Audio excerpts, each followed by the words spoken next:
Bonjour, bienvenue. Mieux connaître son histoire pour mieux connaître son Dieu. L'enlèvement du pilier, 6e et dernière partie. L'oméga des hérésies mortelles. Jésus lui dit, « Je suis le chemin, la vérité et la vie. Personne ne vient au Père que par moi. » Jean 14, verset 6. Qu'importe nos meilleures intentions ou sentiments, la vérité est la vérité, et elle ne peut être changée sans se transformer en mensonge. Adhérer à une fausse vérité est tout simplement faire corps avec le mensonge. Et que nos lèvres murmurent ou crient « vérité, vérité » n'y changera rien. Aujourd'hui, les bons chrétiens que nous sommes, n'hésitons pas à montrer du doigt, en criant à l'abomination, des personnes de genre trans qui ont changé leur genre d'origine en genre complètement opposé. Nos yeux nous disent que ces personnes sont le genre qu'elles reflètent, mais la vérité biblique les dévoile. La vérité biblique nous dévoile l'identité du vrai Dieu. Pourquoi nous obstinons-nous à le transformer et changer tout ce qui ne nous convient pas et affirmer que notre adoration a un faux Dieu est ce que nous reflétons, une adoration au seul et vrai Dieu de tout l'univers. Chapitre 14.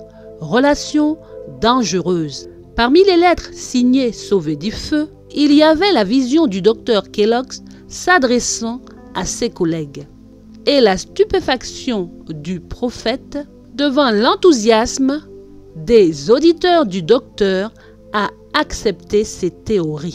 Sa lettre concluait ainsi: « Laissez le monde aller dans le spiritisme, la théosophie et le panthéisme si c'est son choix. Nous ne devons rien avoir à faire avec ces branches trompeuses de l'œuvre de Satan. » Série B, 1904. Qu'en est-il des théories de Kellogg? Étaient-elles panthéistes? Sir White utilise les mots tendant vers. Et selon le dictionnaire de 1828, le panthéisme, c'est la croyance que l'univers, c'est Dieu, ou le Dieu suprême.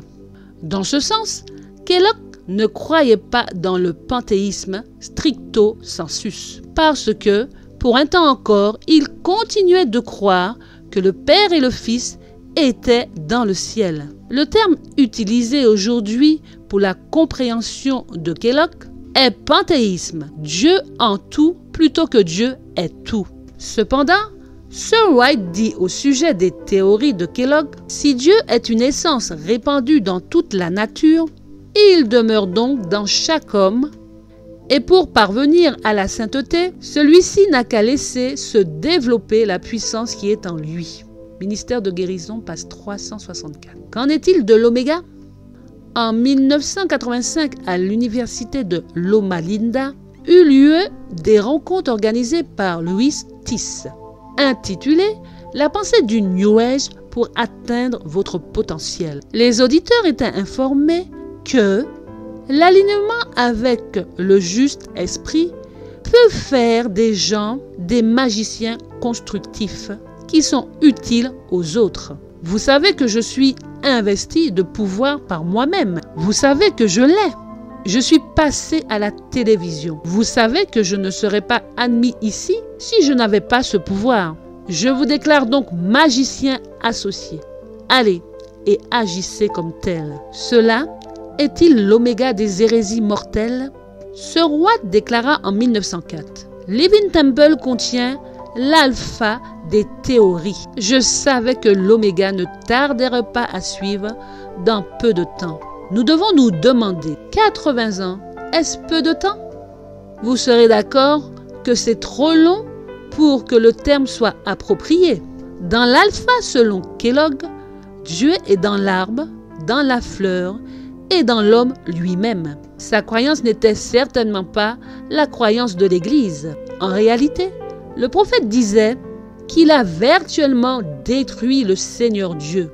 Lettre 300 en 1903. Sa religion aussi devint centrée sur l'homme. Il finit par croire que la nouvelle naissance était simplement un changement d'attitude à l'égard de Dieu. En 1899 déjà, on disait publiquement que chaque respiration de l'homme est tirée directement de la respiration de Dieu de ses narines. Finalement, Kellogg refusa d'être gouverné par qui que ce soit, ni par Sir White, ni par la conférence générale. Au cours de l'année 1907, John Harvey Kellogg s'éloigna tellement de la vérité qu'il fut radié. Alors que nous survolons notre histoire, il nous faut nous demander si le panthéisme ou le panenthéisme s'est développé en peu de temps comme prophétisé. La réponse est non. Cependant, la croyance et l'établissement de la doctrine de la Trinité peuvent être constatés partout dans notre histoire en tant que dénomination. Lorsque Kellogg s'éloigna des enseignements des pionniers concernant Dieu et son Fils, le diable fut en mesure d'introduire dans son esprit des pensées au sujet de Dieu demeurant dans la nature. Des avertissements furent donnés par le prophète affirmant que les graines de l'alpha étaient semées dans le cœur des hommes et que dans peu de temps, elles germeraient et deviendraient la plante venimeuse de l'oméga. Il est triste de le dire, mais il y a des preuves que la plante nuisible de l'oméga est en ce moment en train de mûrir dans l'église adventiste du 7e jour. Encore une fois, elle est la combinaison de deux croyances, la Trinité et le panthéisme, ou plus précisément pour aujourd'hui, le panéthéisme. La Trinité elle-même a vraiment bien mûri, mais son union avec les enseignements panthéisme s'est réalisée par la formation spirituelle. Selon les enseignants de la formation spirituelle, on dit à une personne de lire un verset et d'y penser. Progressivement, on enseigne une façon plus simple et plus puissante pour répéter un seul mot du verset. Et finalement, tout simplement s'asseoir dans le silence avec un esprit vidé, appelé contemplation. C'est le niveau le plus profond dans lequel chaque personne sérieusement consacrée à la prière mentale devrait arriver. Cela est appelé la vraie prière et méditation. Cette procédure n'est pas différente du yoga et de la répétition d'un mantra pour provoquer la méditation transcendantale. Le mantra chrétien peut être un verset biblique, une phrase ou un mot. Il peut être une scène biblique appelée visualisation dans la PNL, une forme moderne de l'hypnotisme. Quand l'état alpha est provoqué, des démons peuvent implanter des idées dans l'esprit. Ces pensées seront trompeuses, mais elles peuvent être très attrayantes.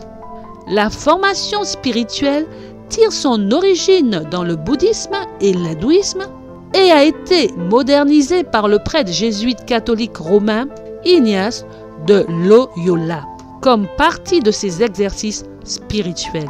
Elle est désormais enseignée dans de nombreuses institutions adventistes. La prière de concentration est une méthode de prière silencieuse qui nous prépare à recevoir le don de la prière contemplative, prière dans laquelle nous expérimentons la présence de Dieu en nous, plus proche que la respiration, plus proche que la pensée, plus proche que la conscience même. Cette méthode de prière est autant une relation avec Dieu qu'une discipline pour favoriser cette relation. La source de la prière de concentration, comme dans toutes les méthodes conduisant à la prière contemplative, c'est la présence intérieure de la Trinité, Père, Fils et Saint-Esprit. Le centre d'intérêt de la prière de concentration, c'est l'approfondissement de notre relation avec le Christ vivant. Une méthode appelée prière de concentration vous encourage à vous concentrer de nouveau sur Dieu, en prononçant un des noms de Dieu qui nous est familier. Cela peut vous aider à être présent de nouveau avec Dieu. Ceci n'est pas un concept chrétien, mais une pratique occulte. Il y a aussi des labyrinthes qui sont une expérience spirituelle qui vous invite à être immobile et silencieux tant que vous participer dans des expériences intégrales, progressives du voyage spirituel. Si des hommes et des femmes s'engagent eux-mêmes à faire taire leur conscience, il n'y a pas de doute, le diable va rapidement, tranquillement s'installer. La pratique de la formation spirituelle n'est peut-être pas arrivée à sa maturité dans l'Église adventiste, mais pratiquer l'art de la méditation de type mystique est un grand pas dans cette direction. Non seulement elle arrivera à maturité dans les jours à venir, elle sera un moyen d'unir le christianisme avec le faux esprit. Dieu soit loué. Il y a des adventistes qui dénoncent la formation spirituelle comme Walter Welt, Howard Pert, Rick Howard, Bosworth, Doug Batchelor et d'autres. Quelques ministères audiovisuels et instituts sont profondément impliqués. Max Finlay écrivit un excellent article sur le sujet dans le magazine Ministry et dans le même numéro, Derek Morris, rédacteur-chef de Ministry, parla de son expérience avec la formation spirituelle 25 ans auparavant et comment il avait embrassé le faux concept mais regrette maintenant toute confusion qui aura pu en résulter. La vérité est que la formation spirituelle venant du mysticisme oriental accomplit le mensonge dont Ellen White nous avait averti tant d'années auparavant. Spiritualisme, panthéisme et théosophie. Mais ne perdons pas le lien. Un faux Dieu conduit à une fausse expérience. Il est facile de se concentrer sur la formation spirituelle qui prend place aujourd'hui et d'oublier que l'oméga commence avec une compréhension de Dieu qui n'est pas biblique. La racine trinitaire est encore un problème. L'alpha était une combinaison de trinité et de théorie panthéisme qui a formé l'alpha des hérésies mortelles. L'oméga est aussi une croyance en la trinité, mais mélangée avec une forme bien plus dangereuse de croyances panthéistes et de pratiques occultes.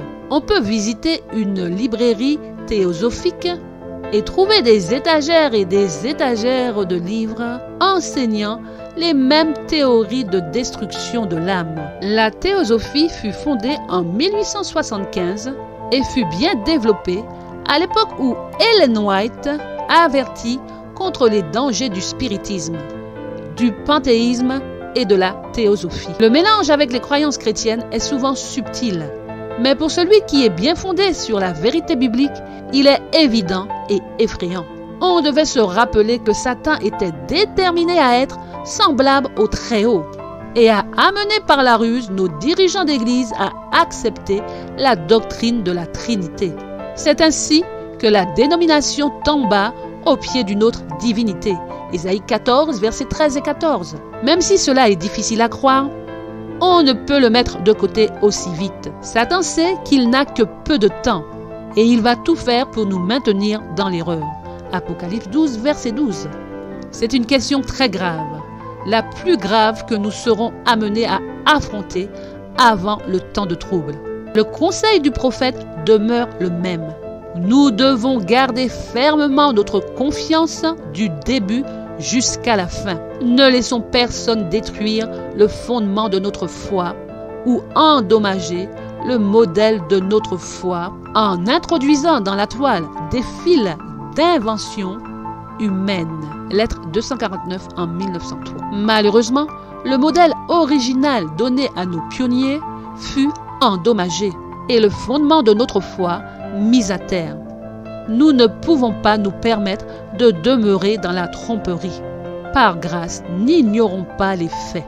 Quand Kellogg conduisit les hommes à abattre les piliers, Dieu demanda: où sont les sentinelles qui doivent se tenir debout sur les murs de Sion? Sont-ils endormis? Beaucoup étaient endormis alors. Mais la vérité divine est éternelle. Elle est immuable. Et les piliers de vérité qui supportent le fondement restent sûrs. En tant que peuple, nous devons nous tenir fermes sur la plateforme de vérité éternelle qui a surmonté toutes les épreuves. Il faut maintenir les solides piliers de notre foi. Les principes de vérité que Dieu a révélés constitue notre seul vrai fondement. Désirez-vous revenir sur la plateforme de la vérité?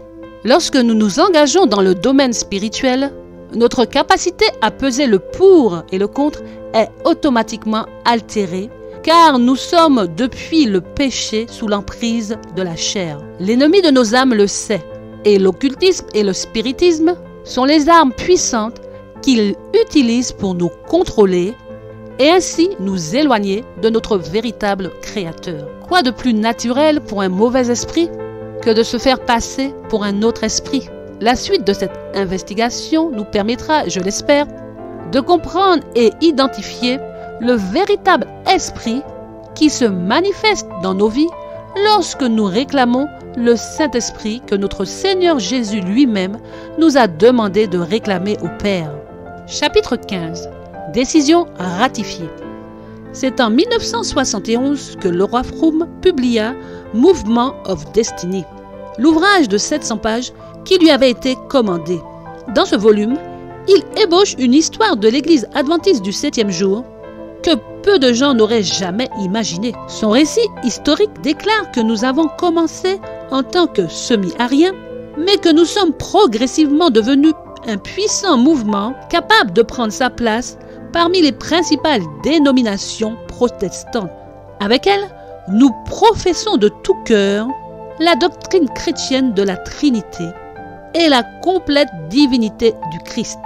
Froome croyait qu'en 1888, Waggoner avait abandonné toute trace d'arianisme et était devenu trinitaire. On disait qu'il était en harmonie avec la soi-disant croyance d'Ellen White, d'après laquelle le Christ serait l'éternelle seconde personne de la divinité. Cela est absolument incroyable. Pas une seule fois Waggoner ne dit que ses propos doivent combattre quelque chose. Son message est présenté comme une pure vérité. L'année suivante, Waggoner montra clairement où il se positionnait, en déclarant ce qui suit. Le Père et le Fils étaient la même nature. Le Père était le premier dans le temps. Il est aussi le plus grand du fait qu'il n'a pas eu de commencement, tandis que la personnalité du Christ a un commencement. Signe des temps en avril 1889. Clairement, Waggoner n'était pas trinitaire à cette époque de sa vie. Il n'est pas surprenant que le livre de Froome n'ait pas été publié pendant de longues années. Néanmoins, le contenu du livre de Froome a largement été accepté par la dénomination avec la conviction que nous avions la vérité et que nous prospérions.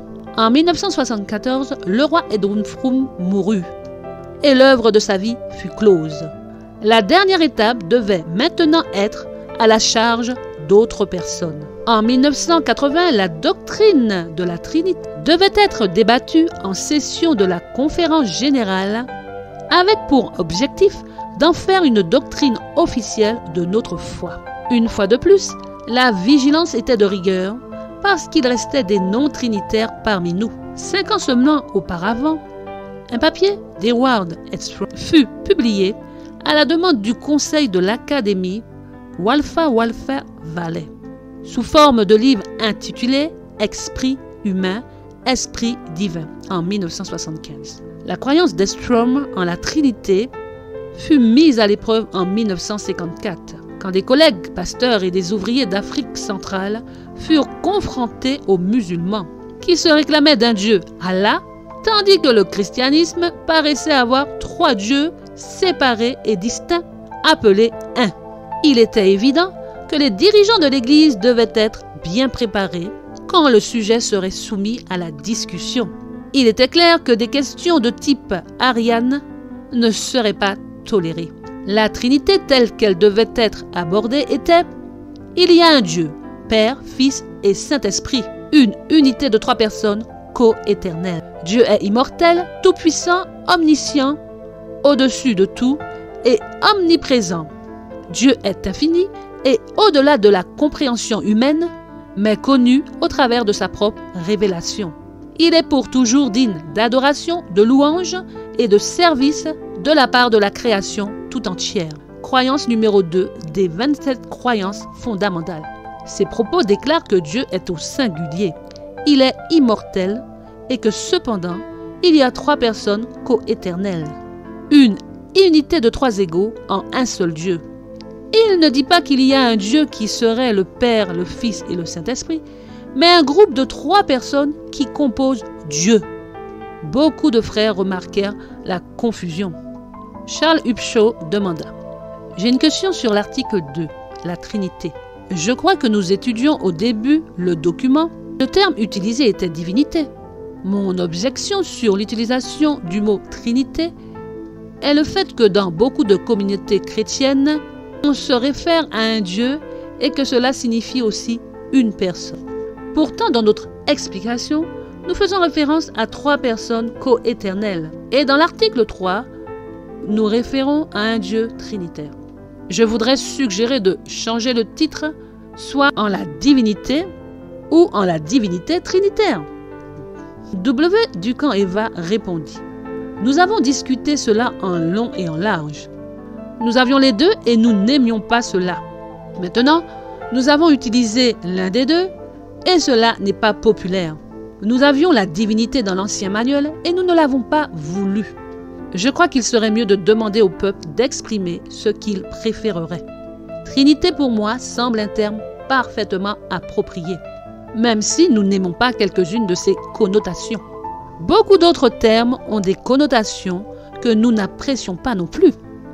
Un frère fit le commentaire suivant: j'admets et accepte la Trinité comme une unité collective, mais j'aurais un peu de mal à appliquer le pronom « il » à la Trinité ou à la divinité. Pour moi, cela comporte de profondes implications théologiques. J.H. Burnett. Il semble que nous avons un conflit ou une contradiction dans l'énoncé suivant. Il y a un seul Dieu, Père, Fils et Saint-Esprit. Unité de 3 personnes coéternelles. Ne serait-il pas plus clair si nous disions: il y a un seul Dieu constitué du Père, du Fils et du Saint-Esprit? Je pense que nous devrions être très prudents en utilisant des termes que la Bible n'utilise pas à son sujet. Quand nous avons formulé cette déclaration, nous essayons autant que possible d'utiliser les expressions bibliques. Bien que ses frères eurent des problèmes avec cette formulation, leur question ne constituait pas une menace pour le projet global d'adoption de la Trinité. Il a été dit dans une discussion que les adventistes du 7e jour ne croient pas dans le credo de la Trinité, comme l'Église catholique et les églises protestantes, qui croient, elles, que Dieu n'a pas de partie corporelle. Au lieu de cela, il a été déclaré que nous avons un enseignement biblique de la Trinité exactement comme nous avons l'enseignement du sabbat biblique. Les écrits de Sir White étaient cités, montrant qu'elle était d'accord avec l'enseignement de la Trinité biblique et que James White s'est opposé à l'enseignement du credo. Notre position en tant que croyants fondamentalistes est telle que la divinité est une unité de 3 membres égaux, préexistant avant toute chose, et qu'il y a eu un temps où la filiation n'était pas impliquée. Juste 3 membres de la divinité. Est-ce notre position? Le mot Père intervient-il seulement en relation avec l'expérience filiale, comme résultat du péché et du besoin de rachat? Le président de la conférence générale, le pasteur Neil Wilson, répondit: eh bien, vous entrez dans une zone qui pourrait nous conduire dans certaines complications ariennes. Duncan-Eva mit un terme à la discussion en déclarant: Monsieur le Président, nous n'avons pas l'intention de rentrer dans les zones de discussion dont frère Branks vient de parler. Nous sommes confiants en utilisant le mot Père parce que c'est celui que Jésus a utilisé pour nous. Notre Père qui est aux cieux. C'était une esquive délibérée. Il a fallu des années d'agissements subtils et fallacieux, mais finalement la doctrine de la Trinité fut officiellement votée dans l'Église adventiste du 7e jour à la session de Dallas en 1980. La Trinité adventiste est-elle la même que la Trinité catholique romaine? Beaucoup répondraient non. Bert Bibich écrivit dans son livre So Much in Common, qui signifie tellement en commun, à propos de nos croyances, les églises membres du Conseil mondial des églises et les églises adventistes du 7e jour sont d'accord sur les articles fondamentaux de la foi chrétienne, comme précisé dans les 3 anciens symboles. Cet accord s'exprime dans l'acceptation sans réserve des doctrines de la Trinité et des 2 natures. Une chose est certaine, l'Église adventiste du 7e jour s'éloigna des croyances des pionniers sur la divinité. Comme le déclara George Knight, la plupart des fondateurs de l'adventisme du 7e jour ne seraient pas en mesure de se joindre à l'Église de nos jours s'ils devaient souscrire aux croyances fondamentales de la dénomination, surtout celle qui est en rapport avec la doctrine de la Trinité. Ministry, octobre 1993. Imaginez refuser à James et Ellen White, Joseph Bett, John Lugerwood et d'autres de devenir membres de l'Église. Une fois la Trinité devenue officielle, il était nécessaire pour nos nouveaux ouvrages de refléter la doctrine trinitaire. Laura Froome avait fait sa part. C'était maintenant la responsabilité des autres. En 1996, une vigile matinale intitulée « Ye shall receive power » fut publiée dans laquelle les mots du prophète furent changés. En 1899, Ellen White écrivit « Pourquoi ne devrions-nous pas nous prosterner devant le trône de la grâce divine en priant pour que l'Esprit de Dieu soit répandu sur nous comme il était sur les disciples. Sa présence adoucira nos cœurs endurcis, nous remplira de joie et de réjouissance, nous transformant en canaux de bénédiction. Le Seigneur souhaiterait que chacun de ses enfants soit riche en foi. Et cette foi est l'action du Saint-Esprit. Travaillons sur la pensée. Il habite dans chaque âme qui va le recevoir, parlant aux rebelles avec des paroles d'avertissement et lui représentant Jésus, l'agneau de Dieu, qui ôte les péchés du monde. Il fait briller la lumière dans les esprits de ceux qui cherchent à coopérer avec Dieu, en leur donnant l'efficacité et la sagesse d'accomplir son œuvre. Signe des temps 1899. Si on observe soigneusement, on constate qu'Ellen White avait utilisé le mot « it » 4 fois et « it » une fois en parlant du Saint-Esprit. Donc « it » au singulier et « it » au pluriel. Dans la vigile matinale « Ye shall receive power », « it » a été changé en « he » ou « is » et « him », à savoir que « he »,« is » et « him » sont des pronoms plus personnels pour des personnes. En 2005, les vœux baptismaux furent révisés afin de lire « Acceptez-vous les enseignements de la Bible comme exprimés dans la déclaration des croyances fondamentales de l'Église adventiste du 7e jour ? Et vous engagez-vous à vivre votre vie par la grâce de Dieu en harmonie avec ses enseignements ?» Pour la première fois dans l'histoire adventiste, l'Église fit d'un credo la condition pour devenir membre. Le prophète avait dit 95 ans auparavant, la Bible et la Bible seule doit être notre credo. En réponse au sermon passionnant de Ted Wilson lors de la conférence générale de 2010, l'Église tout entière se mit à prier pour le réveil et la réforme.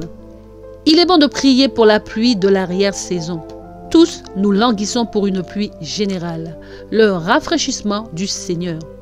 Cependant, nous devons considérer une importante vision donnée à Ellen White en 1846 de 2 groupes priant le Père pour le Saint-Esprit. La question à ce moment-là était, Jésus est-il dans le lieu saint ou dans le lieu très saint du sanctuaire? Ceux dont la foi demeurait dans le lieu saint priaient le Père pour le Saint-Esprit. C'était Satan qui répondit à leur prière en envoyant la lumière et la puissance. Ces gens pensèrent que le Père avait envoyé le Saint-Esprit. L'autre groupe suivit Jésus par la foi dans le lieu très saint et pria le Père pour le Saint-Esprit. Leurs prières furent exaucées par Dieu, qui envoya la lumière, la puissance, l'amour, la joie et la paix. Premiers écrits, page 55. Aujourd'hui, la question demeure à savoir où est Jésus. Nous ne posons pas la question s'il est dans le lieu très saint du sanctuaire céleste, mais qu'en est-il de son esprit? Il y a de nouveau 2 groupes. Un groupe prie le Père pour le Saint-Esprit qu'il partage avec son Fils. Ils savent qu'il est l'Esprit omniprésent, qui les unit à leur Dieu, le Christ et tous les croyants, et ils aspirent à être un. Jean 17, versets 21 à 23. L'autre groupe aussi prie le Père. Ils croient que l'Esprit est une autre personne, Dieu le Saint-Esprit, séparé du Père et du Fils, une personne divine de plein droit. Leur foi en Jésus est dans le lieu très saint, comme il est incapable d'être avec son peuple dans la chair, il envoie le Saint-Esprit comme son représentant. Frères et sœurs, il est effrayant de dire qu'un groupe recevra le faux esprit. Et rappelez-vous que la contrefaçon de la pluie de l'arrière-saison tombera avant l'authentique. Pensez-vous qu'elle tombera seulement sur Babylone? Posez-vous la question. Qui le diable est-il déterminé à tromper juste avant? Le reste ou Babylone? Nous avons été avertis. L'Église adventiste est maintenant préparée pour que Satan puisse répandre ses miracles mensongers parmi nous. Et ceux qui ne se sont pas déterminés pour la vérité s'uniront avec les incroyants qui aiment le mensonge et le pratiquent. Quand ces miracles auront lieu, quand les malades seront guéris et d'autres miracles réalisés, ils seront trompés. Que celui qui a des oreilles entende. Apocalypse 3, verset 2. Ce qui est fait, me direz-vous. Mais le peuple du livre ne saurait rester dans la tromperie. Le salut est individuel et libre à chacun de choisir son groupe. Celui qui prie et réclame l'Esprit dans le lieu saint, ou celui qui suit Jésus dans le lieu très saint, est pris pour recevoir le véritable Saint-Esprit du Dieu vivant et de son Fils, notre Sauveur et Seigneur. Car Dieu a tant aimé le monde qu'il a donné son seul Fils engendré, afin que quiconque croit en lui ne périsse pas, mais qu'il ait la vie éternelle. Jean 3, verset 16. Chapitre 16. Trop tard. Jaban regarde la taille des raisins. 2 hommes portent une grappe. Ils sont énormes. Oui, et des grenades également. Et des figues. Je vous ai dit que ça devrait être un bon pays, Hazor. Israël avait attendu 40 jours le retour des espions de leur reconnaissance dans le pays. Les jeunes gens ne pouvaient contenir leur excitation en écoutant le compte-rendu de ces hommes. Moïse, le pays regorge de lait et de miel, et nous avons ramené ses fruits. Cependant, le peuple qui y habite est fort, et les villes possèdent des murs très grands. Et en outre, nous y avons vu les enfants d'Anak. Nombre 13, versets 27 à 29. Des murmures montent de l'assemblée. Caleb invite le peuple à demeurer tranquille. Montons et emparons-nous du pays, et nous y serons vainqueurs. Nombre 13, verset 30. Mais personne n'écoute. Les pleurs coulent et des voix en colère s'élèvent. Que ne sommes-nous pas morts dans le pays d'Égypte ou dans ce désert? Que ne sommes-nous pas morts? Établissons un chef et retournons en Égypte. Nombre 14, versets 2 à 4. Moïse et Aaron tombèrent sur leur visage. Josué et Caleb déchirèrent leurs vêtements et crièrent: Peuple, écoutez! Le pays est un fort bon pays. Si l'Éternel nous est favorable, il nous fera entrer dans ce pays et nous le donnera. Seulement ne soyez point rebelles contre l'Éternel. L'Éternel est avec nous. Ne les craignez point. Nombre 14, versets 7 à 10. Ça ne sert de rien. L'assemblée est en colère et ils prennent des pierres pour lapider Caleb et Josué. La gloire de l'Éternel apparaît sur la tente d'assignation et la voix de Dieu remplit l'air. Moïse, jusqu'à quand ce peuple ne croira-t-il pas en moi? Je le frapperai par la peste et je le détruirai. Mais je ferai de toi une nation plus grande et plus puissante que lui. Nombre 14, versets 11 et 12. Non, Seigneur, les Égyptiens en entendront parler. Et les nations qui ont entendu ta renommée diront: l'Éternel n'avait pas le pouvoir de mener ce peuple dans le pays qu'il avait juré de lui donner. C'est pour cela qu'il l'a égorgé dans le désert. Pardonne l'iniquité de ce peuple selon la grandeur de ta miséricorde. Nombre 14, versets 13 à 19. L'assemblée attend dans le silence. Moïse, je pardonne comme tu l'as demandé. Mais tous ceux qui ont vu ma gloire et mes prodiges que j'ai faits en Égypte et dans le désert, qui m'ont déjà tenté 10 fois et qui n'ont point écouté ma voix, tous ceux-là ne verront point le pays que j'ai juré à leur père de leur donner. Tous ceux qui m'ont méprisé ne le verront point. Demain, tournez-vous et partez pour le désert dans la direction de la mer Rouge. Vos cadavres tomberont dans ce désert, depuis l'âge de 20 ans et au-dessus, qui avaient murmuré contre moi. Et vos enfants seront nomades pendant 40 années et porteront la peine de vos infidélités, jusqu'à ce que vos cadavres soient tous tombés dans le désert. Et le peuple pleura pendant la nuit. Le lendemain, les hommes de l'assemblée se levèrent de bon matin et se préparèrent pour la guerre. Nous voici, nous monterons au lieu dont l'Éternel a parlé, car nous avons péché. Immédiatement, Moïse crie avec une voix forte, « Non, vous ne pouvez aller au pays maintenant, ne montez pas, car l'Éternel n'est pas au milieu de vous. Ne vous faites pas battre par vos ennemis. » Mais ils ne veulent pas l'écouter. Israël, il est trop tard. Vous vouliez mourir dans le désert. Votre souhait vous est accordé.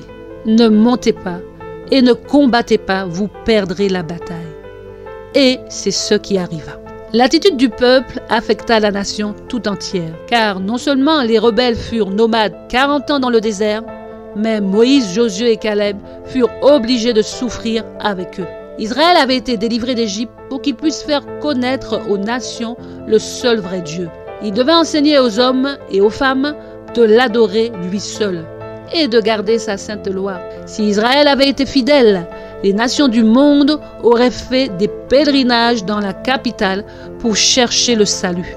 Mais la nation juive ne devient point la lumière du monde. Avant que Moïse ne meure, le Seigneur lui dit, « Voici, tu te reposeras auprès de tes pères. » Et ce peuple se lèvera et se prostituera aux dieux étrangers du pays au milieu duquel ils entrent. Il violera mon alliance que j'ai traitée avec lui. Après leur installation dans la terre promise et après la mort de Josué, de ses anciens et de tout le peuple, la nouvelle génération qui ne connaissait point l'Éternel servit les Baals.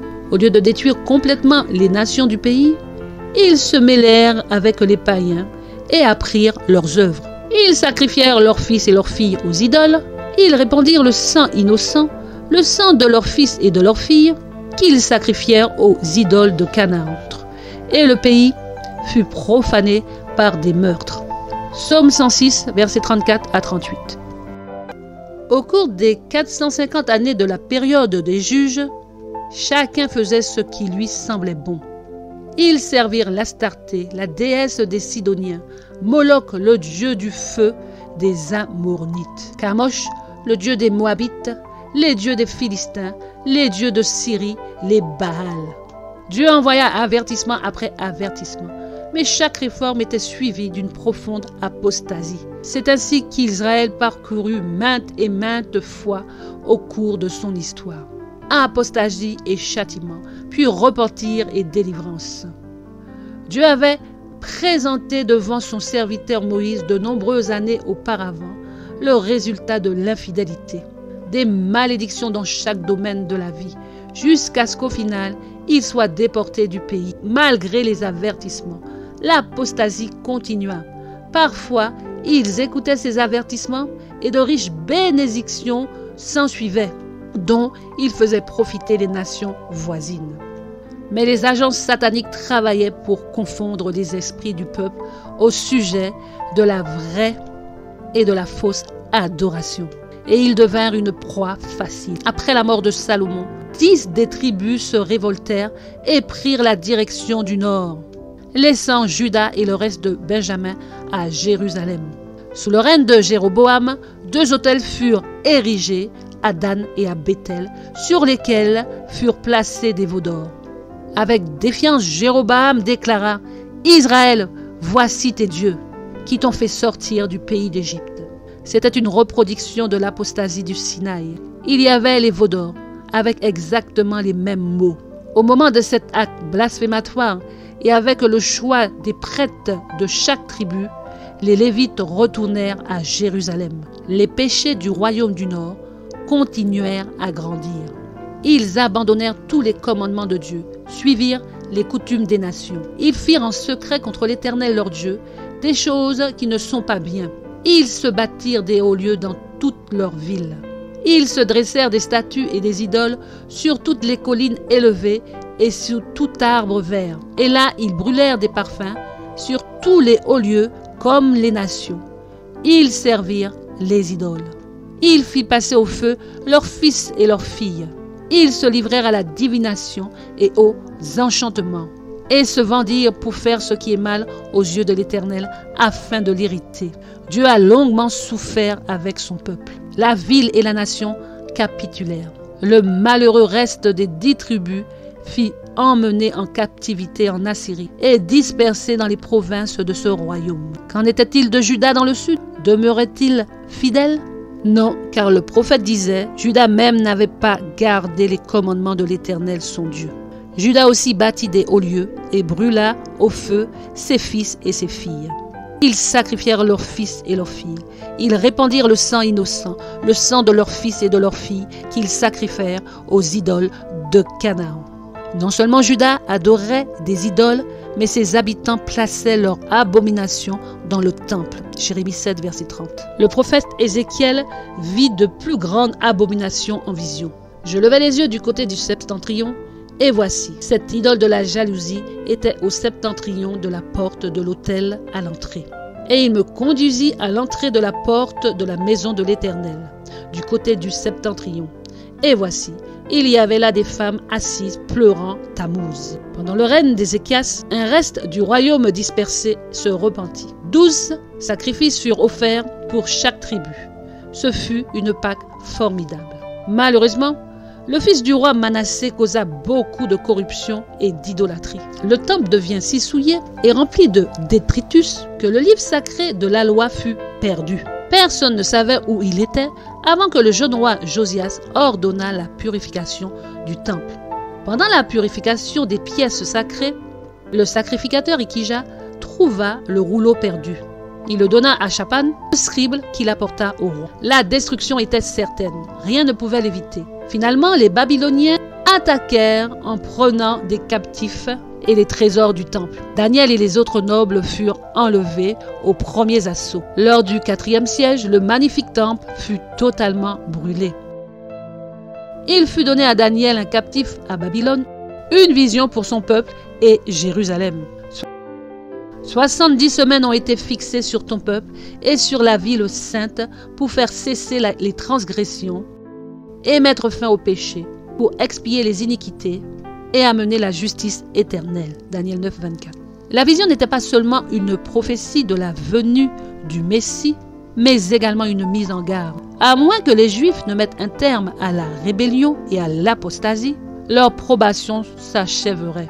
Ils auraient alors 490 ans pour corriger leur voie. S'ils s'étaient véritablement repentis, l'ère messianique aurait commencé, apportant avec elle la réconciliation et la justice. Mais quand Jean-Baptiste vint pour préparer la voie pour le Messie, la nation juive n'était pas prête. Tandis que les 70 semaines arrivaient à leur terme, les prêtres et les dirigeants commençaient à espérer l'arrivée du Messie. Sa venue s'annonçait avec puissance, puisqu'ils croyaient que c'était le jour de vengeance contre Rome. Ésaïe 61, verset 2.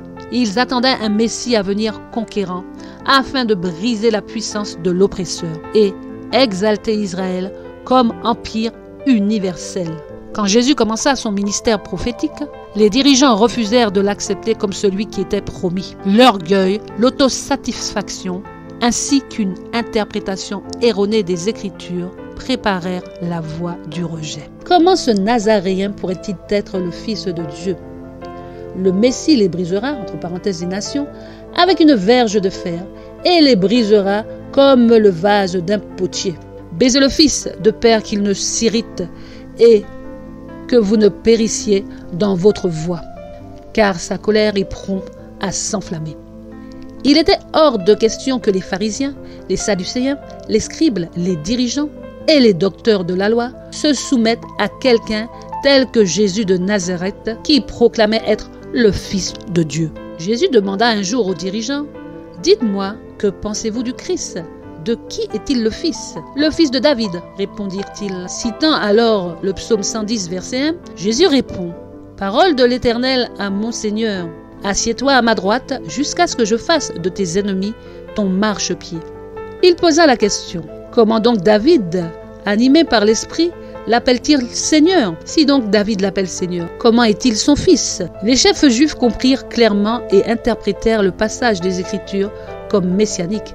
Mais la question de Jésus les laissa perplexes. Un jour, Jésus demanda aux disciples, « Qui suis-je au dire des hommes, moi le Fils de l'homme ?» Après différentes réponses, Jésus demanda, « Et vous, qui dites-vous que je suis ?» Pierre répondit, « Tu es le Christ, le Fils du Dieu vivant. » Beaucoup en Israël reconnaissent Yeshua comme le Messie et se réjouissent de ses enseignements puissants. Les leaders de l'Église, eux, refusent de croire. Ils ne vont pas accepter ce jeune prédicateur de Nazareth comme le Messie. C'est la semaine finale de la prophétie des 70 semaines. Jésus marche pour la dernière fois entre les portes du temple. Avec tristesse, il déclare aux prêtres, « Voici, votre maison sera laissée déserte. » La présence de Dieu fut retirée et les rites symboliques sont désormais vides de sens. Tout le système doit être balayé. Moins de 48 heures plus tard, les officiels arrêtent Jésus et l'exposent à un simulacre de procès. Pendant le déroulement de celui-ci, le grand prêtre, avec défiance, lance la question à Jésus. « Je t'adjure par le Dieu vivant de nous dire si tu es le Christ, le Fils de Dieu. » Jésus doit répondre sous serment et il dit, « Tu l'as dit. De plus, je vous le déclare, vous verrez désormais le Fils de l'homme assis à la droite de Dieu et venant sur les nuées du ciel. » Le souverain sacrificateur est furieux. Jésus s'est une fois de plus identifié comme le Messie en utilisant le psaume 110 et Daniel 7, verset 13. Caïphe demande « Que vous ensemble ?» Et ils s'écrièrent « Il mérite la mort » Matthieu 26, verset 66. D'accord pour mettre Jésus à mort, le Sanhédrin et la Cour suprême de justice juive peuvent maintenant conduire Jésus au lieu de lapidation afin de le mettre à mort. Mais tel n'est pas leur plan. Ils en ont un meilleur. Dieu lui-même va maudire Jésus, car celui qui est pendu au bois est un objet de malédiction auprès de Dieu. Deutéronome 21, versets 22-23. Lorsque Jésus est conduit devant Pilate, dans les heures qui précèdent la Pâque, le gouverneur se retourne vers les dignitaires en habit et demande « Que ferai-je de Jésus, qu'on appelle le Christ ?» Les prêtres et les dirigeants religieux répondirent qu'il soit crucifié. Quand Pilate vit qu'il ne pouvait prévaloir contre eux, il demanda un récipient et de l'eau, et se lava les mains devant eux tous en disant « Je suis innocent du sang de ce juste, cela vous regarde. » Les prêtres répondent à voix haute « Que ce sang retombe sur nous et sur nos enfants. » Ce terrible cri monta juste au trône de Dieu. Cette sentence prononcée sur eux-mêmes fut inscrite dans le ciel. Cette prière a été entendue.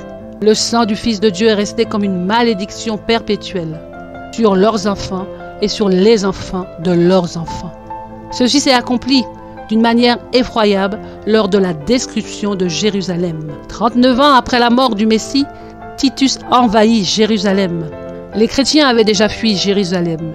Et une fois que l'armée romaine eut encerclé la ville, personne n'a pu s'échapper. Ceux qui sont restés souffrir pendant des semaines sans nourriture et sans eau. Les dirigeants juifs continuèrent à crier « Jérusalem ne sera jamais détruite. Dieu épargnera la ville. Nous sommes son peuple. Le temple du Seigneur est saint. Jérusalem ne sera pas détruite. » Par désobéissance, Israël perdit le pays, le temple et tous ses privilèges. Ceci s'est accompli d'une manière effroyable dans des conditions de vie imposées à la nation juive pendant 18 siècles. Un sarment retranché du sceptre, un sarment mort et stérile, bon seulement pour être ramassé et jeté au feu. D'un pays à l'autre à travers le monde et de siècle en siècle, mort par ses fautes et par ses péchés. Pensez-y, Israël est-il encore une branche morte? Le peuple juif apparaît-il sans vie et prêt à être brûlé? Malgré les menaces et les attaques du monde musulman, le peuple continue encore à louer Dieu parce que la terre d'Israël fut déclarée être juif dans la déclaration Balfour de 1917. Ceci est considéré comme l'accomplissement de la prophétie du retour des Juifs dispersés de par le monde vers la terre d'Israël. Dans ce même temps, le Seigneur étendra une seconde fois sa main pour racheter le reste de son peuple dispersé en Assyrie et en Égypte et dans les îles de la mer. Recueillera les dispersés de Juda des 4 extrémités de la terre. Ésaïe 11, versets 11 et 12. Les louanges juifs retentirent bruyamment dans Jérusalem après leur victoire lors de la guerre de 6 jours. Les soldats israéliens s'étaient emparés du mont du Temple. C'était la première fois presque en 2000 ans. La montagne sacrée était de nouveau entre leurs mains. Mais une fois de plus, les Juifs ont mal interprété l'Écriture. Malheureusement, des milliers de chrétiens évangéliques sont tombés à cause de la même incompréhension, dans leur enthousiasme à proclamer le droit divin d'Israël à la terre. L'accomplissement des prophéties de l'Ancien Testament est considéré de manière littérale. Le désert et le pays aride se réjouiront, la solitude s'égayera et fleurira comme un narcisse. Ésaïe 35, verset 1. C'est la planification soigneuse de l'irrigation qui est responsable de la transformation du désert. En réalité, les prophéties ne se sont pas accomplies. Si Moïse pouvait visiter le peuple juif de nos jours, il crierait « Non Israël, non, repens-toi, tu as perdu le pays il y a 2000 ans, il ne t'appartient pas. Arrête de préparer du mobilier pour le 3e temple. Le seul temple qui soit, c'est la Jérusalem céleste, qui descendra des cieux comme une épouse qui est parée pour son époux. Ton chandelier, ta table, ton autel pour les sacrifices, tes ustensiles, ta vache rouge sont maintenant des symboles inutiles. Ta prêtrise ne servira à rien dans le temple de Dieu. Israël, regarde à Yeshua. Il est réellement le Fils de Dieu. Il est assis sur le trône de son Père dans les cieux. Bientôt il reviendra. Ô mon peuple, accepte Yeshua. Il est réellement le Messie. Il t'aime tellement et désire que tu sois prêt à le rencontrer quand il viendra sur les nuées de gloire. En l'an 34 de notre ère, à la fin de la prophétie des 70 semaines, le temps de grâce de la nation juive s'était complètement écoulé.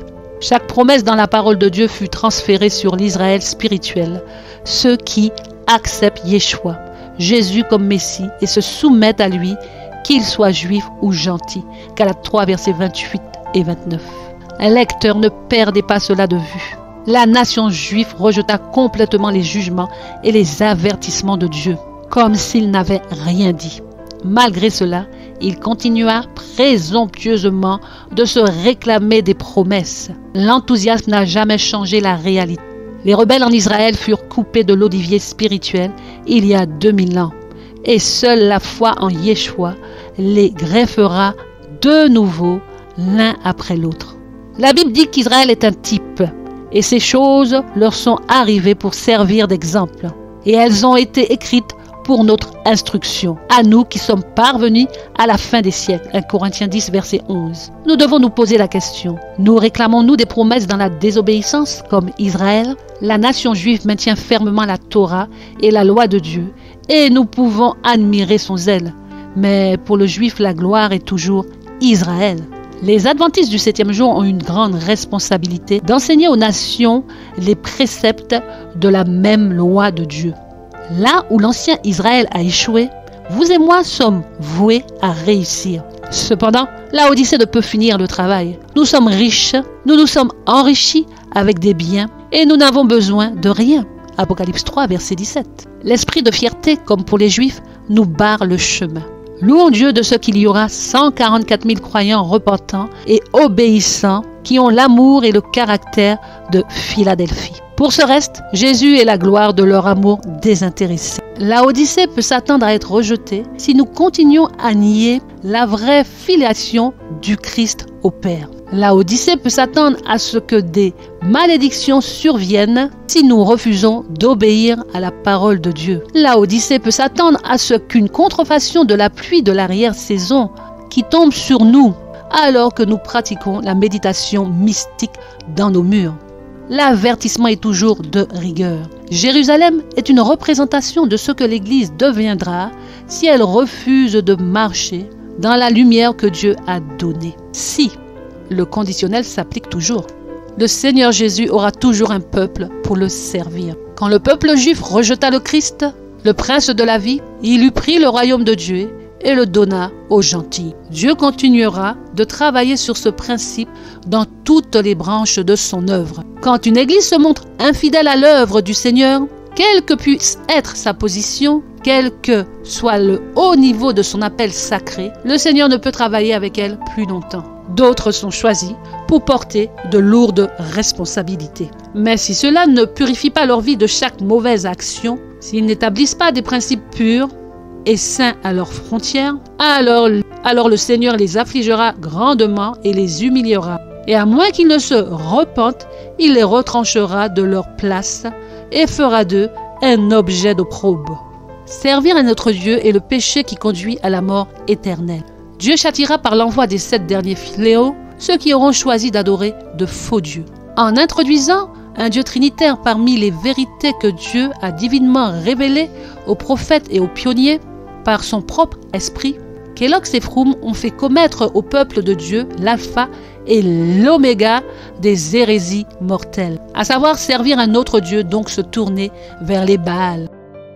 Et jusqu'à ce jour, nos dirigeants laissent faire car ils se sont alliés avec Jézabel. Nous sommes dans ce temps où cet appel se fait entendre. Jusqu'à quand boiterez-vous des deux côtés? Si le Seigneur est Dieu, suivez-le. Mais si c'est Baal, suivez-le. 1 Roi 18, verset 21. Le Dieu de la Bible ou le Dieu de la Trinité imposé depuis l'an 323 par l'empereur Constantin et ses évêques catholiques? À nous de voir. Apocalypse chapitre 2, versets 19 à 25. Je connais tes œuvres et ta charité, et ton service, et ta foi, et ta patience, et tes œuvres, et ces dernières surpassent les premières. Cependant, j'ai certaines choses contre toi, parce que tu laisses cette femme Jézabel, qui se dit prophétesse, enseigner et séduire mes serviteurs, pour commettre la fornication et leur faire manger des choses sacrifiées aux idoles. Je lui ai donné du temps pour se repentir de sa fornication, et elle ne s'est pas repentie. Voici, je la jeterai sur un lit, et ceux qui commettent adultère avec elle iront dans une grande tribulation, sauf s'ils se repentent de leurs actions. Et je ferai mourir ses enfants, et toutes les églises sauront que je suis celui qui sonde les reins et les cœurs, et je donnerai à chacun de vous selon vos œuvres. Mais à vous je dis, aux autres à Thyatire, à tous ceux qui n'ont pas cette doctrine et qui n'ont pas connu les profondeurs de Satan, comme ils disent, je dis, je ne mettrai pas sur vous d'autres charges. Mais ce que vous avez déjà, tenez-le ferme jusqu'à ce que je vienne. Amen. Que Dieu, Père et Fils, vous garde et vous bénisse. Fin. À très bientôt si Dieu veut.